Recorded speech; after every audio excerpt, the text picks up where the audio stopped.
I want to discuss this attack from France on Niger. So France obviously is not taking it, nicely in reference to Niger, the coup that happened this year. We covered this a couple of days ago.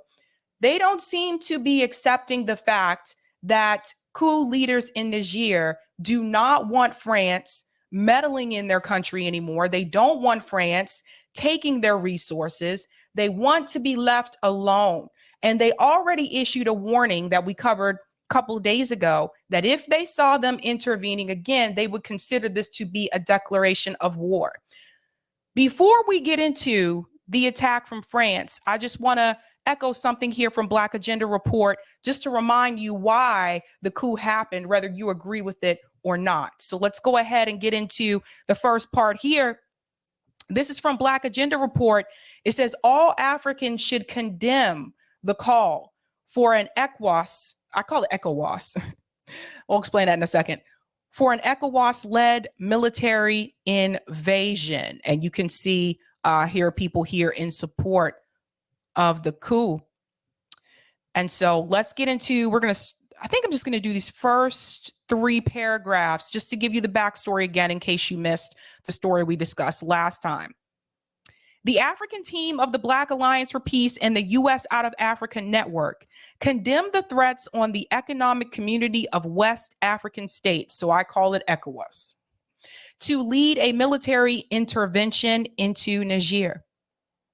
We believe this would be an act of subservience to U.S., EU, and NATO interest. As Western imperialism seems to be losing its neo-colonialist grip on Africa, it is trying to expand its use of puppets and proxies to undermine resistance. The military coup in Niger on July 26 deposed President Bazoum and installed General Tikani as the country's new leader. In power since 2021, Bazoum and his party were reliable servants of French and U.S. imperialism. So this is one of the reasons why they decided to push him out, because he was actually catering to Western colonialism. All skin folk aren't kinfolk. We've talked about this before. Just because someone may be a part of your country and they're from there, that doesn't mean they're not going to be willing to sell out their own people if it benefits their personal interests or their political interests and give in to colonialist attitudes. This may help explain why the U.S. and its NATO allies seemed overly concerned about this particular coup.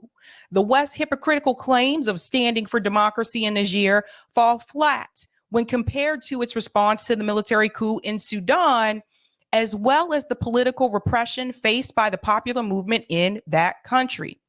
The U.S. and its Western partners has had a hand in orchestrating countless coups in Africa, such as those against democratically elected leaders Kwame of Ghana, Patrice Lumumba of the Democratic Republic of the Congo, and Thomas Sankara of Burkina Faso, to name a few. So that's just to give you a little bit of background, just in case you didn't see the story when we covered it when the coup happened. Now, I want to go into what has happened recently. There are now accusations from Niger coup leaders that France is violating their airspace. So just as Nico House predicted this on Twitter, that they would find their way in anyway, that is now happening. It has come into fruition. We're going to go ahead and get into this clip here from Al Jazeera.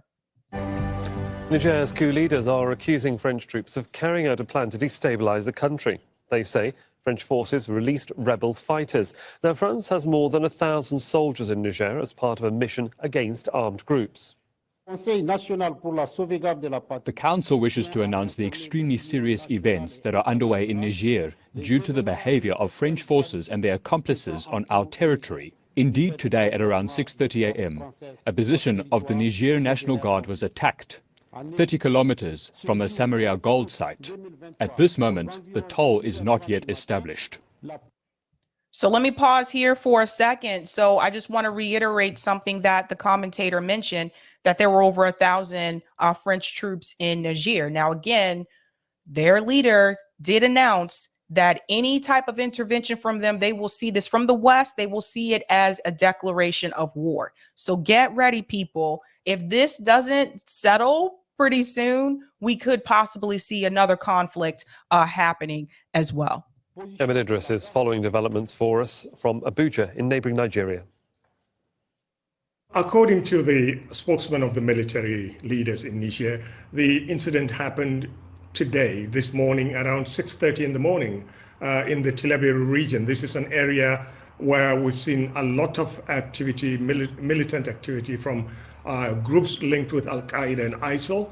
And what they're saying actually was that a French aircraft took off from a neighboring country in West Africa, in Central Africa, and then cut off all communications. And they think that the French are involved in this. But again, some analysts believe that this is an area where we've seen a lot of activity from groups linked to Al-Qaeda and ISIL. And this was feared since day one of the coup, that some members of the armed groups in the region may take advantage of what's happening. So it's not clear yet whether or not the attack was carried out by the French or by armed groups that have been busy in the area called Tilaberi in Niger.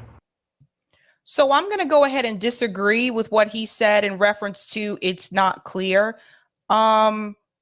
Based on reports that I've read, it seems to be pretty clear. You got to remember, Al Jazeera, sometimes they can be sometimes they're right on certain issues, and sometimes sometimes they have a tendency to side with the West, even when the West can be incorrect. But I don't think they would just make up this accusation. Obviously, you can tell if it's a French plane or not. But this is exactly what some people did predict, that there would be some type of retaliation from France after Niger made the statement that they made, that, no, you are not going to take our resources anymore. We do not want you in our country anymore. So you have to remember, Niger has a resource called uranium. And this is another thing that we discussed, that France was actually taking uranium from Niger to basically provide sources of energy for its own people. Meanwhile, you have people in Niger with no lights on, no electricity. So again, just stealing from these countries to serve their own. Meanwhile, the country that has the resources doesn't even get to use the resource. It's a common tale of colonialism. It still exists today. France has denied those accusations. Bernard Smith has the latest from Paris. The military group in control of Niger at the moment says its airspace has been violated by the French as part of a broader plan to destabilize the country. They've provided no evidence of this, and the government in Paris has not commented so far, but they would be unlikely to comment on any military action that they were involved in. You see what they're trying to do with the narrative here? Notice how they're leaning towards supporting the West. They're leaning towards supporting France by giving excuses for France. Well, they're less likely to respond anyway, yada, yada. So just pay attention to this. It's really interesting to me, even if it's a network like Al Jazeera, which covers international news for the most part, even they sometimes can still cater to the West. And that's something that we need to keep in mind. I honestly feel as though this could escalate. And if this does escalate, it's not going to be good. Now, Margaret Kimberly recently was on RBN and she said she doesn't support, any type of coup because of the ramifications that can come from that. And I totally understand where she's coming from with that. But at the same time, Margaret Kimberly said, but still, these countries should be left alone. And if I had to be on a side, I had to pick a side, I wouldn't be on the side of France. I mean, Macron can't even solve the problems that they have in France right now.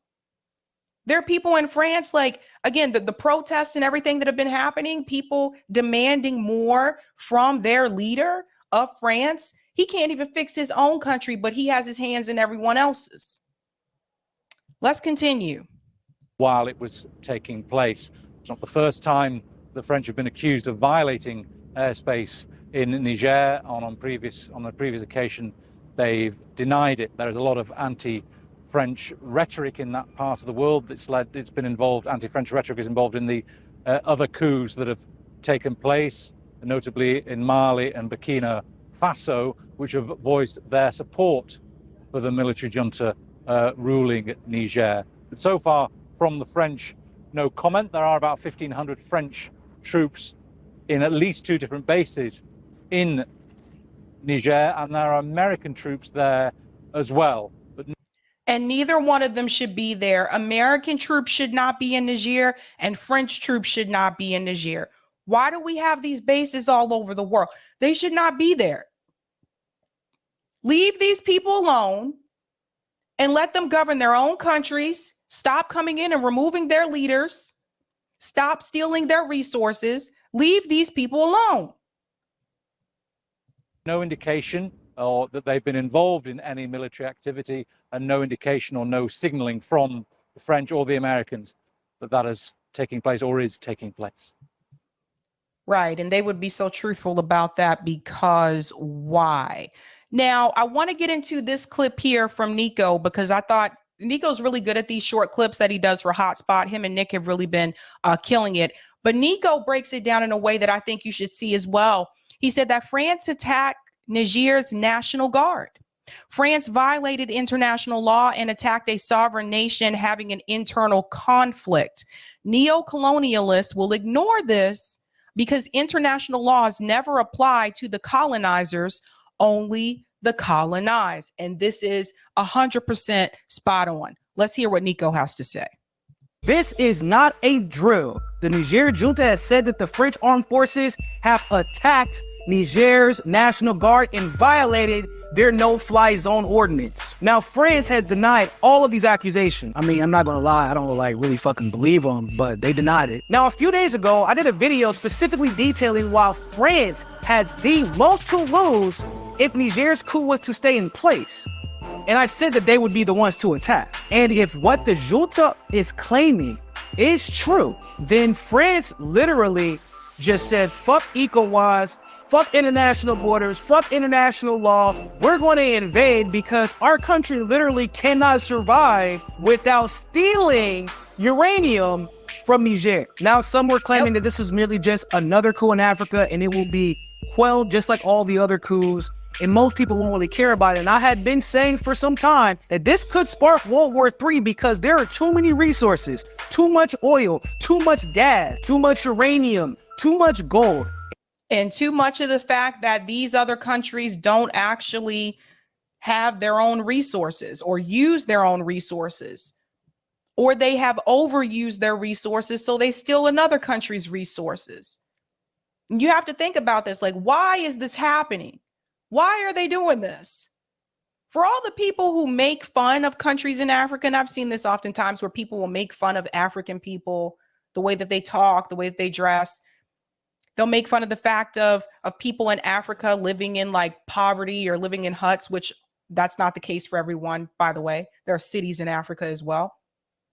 But it's really interesting to me that they'll make those assertions, but at the same time, they'll leave out the fact that these countries, a lot of those countries in Africa are rich in resources. That's usually why we are there. The US military, the French military, you know, all of these Western powers, if they're there with a military base, there's usually a reason because there's something that they're taking from that country. And they can use any type of excuse and say that they're trying to protect the people. Protect the people from what? Protect the people from themselves? You know, the problem usually happens when those Western allies or those Western countries come into those countries, and they're the reason why conditions get worse for people who are in those countries. They don't want to leave them alone because they're taking things from them to help their own people. And this has been a common problem. Now, what is going to be interesting, it will be interesting to see where the Biden administration lands on this particular issue. We're going to give you another update after this clip about how the U.S. doesn't know if there's too much that they can do. Because you look some kind of way if we're coming into election season 2024, and you're trying to get black voters, and you look some kind of way if you're treating people in Africa kind of shitty. I'm just keeping it real. And no, yes, that's Africa. That's not the US, but still doesn't look too good for you. And too much dignity at stake for neocolonialists. They can't and they could not let this slide. And with the pipeline that is supposed to be built through Niger at stake as well, corporations couldn't afford to let this slide. This is going to get worse before it gets better. Okay, and speaking of getting worse, the US doesn't really know what to do here. Got to remember who's in charge. Coup leaders in Niger grow increasingly defiant, US officials losing hope. The junta has refused to guarantee the safety of the deposed president, and France and countries in the region are drawing up plans for a potential military intervention. So let's compare that statement to what the gentleman said on Al Jazeera, where he told you, well, we have no proof that France actually did anything and they haven't responded, but they're not going to respond if they did some type of military intervention. We've heard nothing from the US or from France. France and other countries in the region are drawing up plans for a possible military intervention. Let's continue. Here we go down here. All right. At a meeting between officials from the US and Niger in Niamey, the county's capital, on Monday, a US ally and top Nigerian general involved in the coup declined to guarantee the safety of President Bazoum, now being detained by the rebels, leaving some US officials concerned Bazoum could be in danger. Now, why would they be concerned about this particular leader? Because he was in favor and supporting the militarism and the imperialism that was going on from the US and from France. So yes, he's one of them. He's from Niger. He's one of them, but he sold them out. That's the only reason they care about this official, this political leader, former political leader. That's the only reason. Let's continue. Acting Secretary of State Victoria Nuland traveled to Niger on Monday with the hope of meeting with Bazoum. The democratically elected president toppled in the coup. Always notate, guys, when you see them say democratically elected and they're referring to another country, always keep in mind that 9 times out of 10, the US government was involved with that person getting elected. It's always democratically elected when it's someone that they approve of. But when it's someone they disapprove of, they never use the phrase democratically elected. This is just something I've noticed. The democratically elected president toppled in the coup, and the new self-proclaimed leader of Niger, General Tikani. Nigerian officials blocked both meetings. Nuland, along with U.S. diplomatic and military officials, instead met with the junta's chief of defense, General Salou Barmou, who has led the Nigerian forces for the past decade. He was trained by American forces and worked closely with U.S. military leaders and troops assigned to train and support Nigerian special forces with intelligence collection in their fight against Islamic extremist groups. Again, this is another thing they use. This is not to say that there aren't Islamic extremist groups, but oftentimes this is an excuse that the U.S. government will use for the reason for their presence in that country. Let's continue. We go on. The Americans met with the defense chief and others from the new junta for more than 2 hours, and Nuland described the conversation as quite difficult at times. Officials familiar with the discussion said the military junta made it clear to Nuland and other U.S. officials present that they believe very strongly that their seizure of power was just, that they have broad public support, and that Bazoum is no longer the legitimate leader of Niger. Barmou also made it clear that the coup leaders will not release Bazoum from house detention and that he will not be returned to power, the official said. Barmu also did not guarantee Bazoum's safety, especially if outside military forces intervene in Niger, two of the officials have said. So again, Victoria Nuland is over there to see if they will release Bazoum, because again, that is the person, the former leader, that's who the US government wants in power. That's why. And oftentimes, more and more over and over again, the United States government choosing leaders of other countries. Imagine if other countries chose our leader. Imagine if they chose our president. You went to the voting booth to vote, but they say, nah, we don't want you to have that guy. Take this one. How would you feel? Secretary of State Anthony Blinken, Secretary of State Anthony Blinken spoke with Bazoum on Tuesday afternoon, and State Department officials on Wednesday again called on coup leaders to protect him. We are deeply concerned about the welfare of President Bazoum and his family and the deteriorating conditions of their detention. As we have since the beginning of this situation in both public and private communications, the U.S. continues to raise the importance of President Bazoum and his family's well-being and safety. We reiterate our calls for their immediate release. Nuland also met with NGO leaders and others from civil society.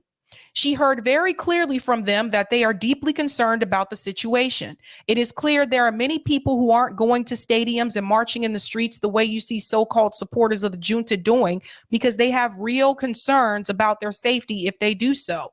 But their support for democracy is very much real. You see how they throw in this word democracy again?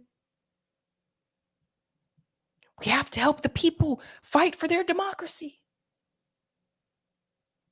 In other words, we have to make sure that the U.S. government has control over this country. It's a mess. It really is a mess. It goes on to say, as U.S. official who asked not to be named said, the coup leaders appear increasingly defiant. See the vocabulary? Defiant. How dare you do what we didn't tell you to do? How dare you not listen to our orders and our instructions? Even though we're not even in this country, we don't live in this country, and we're not one of you. How dare you not do what the Western powers tell you to do? The junta appears to be fairly dug in. There is no indication of them being willing to compromise now. In fact, they are becoming harder in their views. So much for diplomacy, huh? Several U.S. officials agreed that while there is still some hope for diplomacy, it is fading. There's no keen sense of optimism after the meeting. So basically, Victoria Nuland went over there and got shut down. And they don't like that. When they say things like there's still some hope for diplomacy, what they really mean is there's still some hope that they can still maintain the control that they had over that country. That's really what they mean. What other country does this? What other country has their feet in every other country's in reference to their political leaders, in reference to their resources? Like the U.S. is notorious for doing this and trying to tell these people how they should run their own country and how they should live. All the meanwhile, allowing and agreeing with other Western allies to steal their resources while the people in that country struggle. They don't tell you that part. This article doesn't tell you anything about the resources. The video clip I showed you from Al Jazeera didn't say anything about the resources. And if you don't know the backstory, or if you don't do the research, it makes it seem like all of a sudden a bunch of people just rose up and decided to take over. That's why it's important that people watch independent media. Mainstream media isn't going to tell you all this either. So let's finish up here. American officials say they are not yet leaning towards formally declaring this a coup, which would, under U.S. law, trigger a halt to training and hundreds of millions of dollars in aid to Niger. The U.S. military support in the country gives Washington a bargaining chip because the coup leaders told U.S. officials they want to keep it. We are trying to leverage the support that we have that we know they want. What a mess. What a mess. And I just want to read this last piece here. The U.S. military has roughly 1,110 troops in Niger at 3 bases. Why are there 3 bases there? The Biden administration has no decision about drawing down the U.S. troop presence there. The U.S. does have contingency plans for consolidating or withdrawing U.S. troops if neighboring nations send in forces and the situation becomes dangerous.